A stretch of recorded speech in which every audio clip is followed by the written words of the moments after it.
tayo guys. Gagawa tayo ng dough. Ayan, ito yung flour. Ito yung flour natin. So, kailangan natin gumawa ng, ayan, 1 cup, 2 cup, 3 cup. Ayan. Ayan guys. So, now, lagyan natin ng isang ganitong sugar. Sugar yan. Ayan. Then, lalagyan din natin ng, yes, isang spoon na malaki guys. Ayan. Ayan guys. So, lalagyan din natin ng kunting asin. Lagyan ko lang sa kamay ko guys. Ayan oh. Ayan.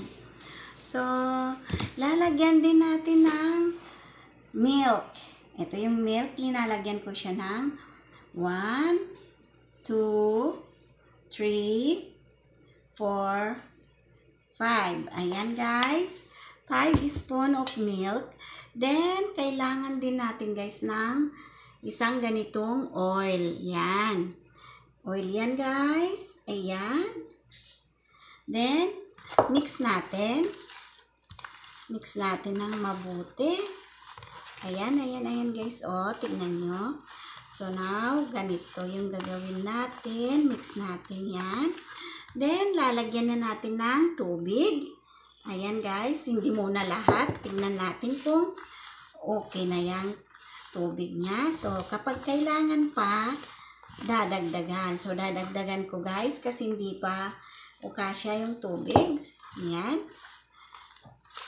Kailangan ito malambot na malambot siya sa pag-ano. Ayan guys. So, hindi pa siya masyadong malambot yung ating ano. Kailangan pa natin ng tubig. Ayan. Lagyan pa natin. Ayan na siya. Ito na siya guys. O, ganyan.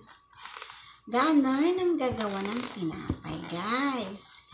Ayan. So, ito na siya. Masyado, ano na. Yan na siya guys. O, kailangan ganyan yung ng dough natin. Para maganda. Ayan. Tignan nyo guys, oh. Ayan. Ayan. So, kailangan pa natin guys ito na ibalibag. So, kailangan natin ganituhin para ito ay lumaki. Ayan. Lalaki kaagad yan guys at magandang paglaki niya. Ayan. Ito. Ayan. Ilang beses ko nang binalibag. Ayan guys. Ayan. Ito na siya oh. Oh. Yan na siya. Ayan.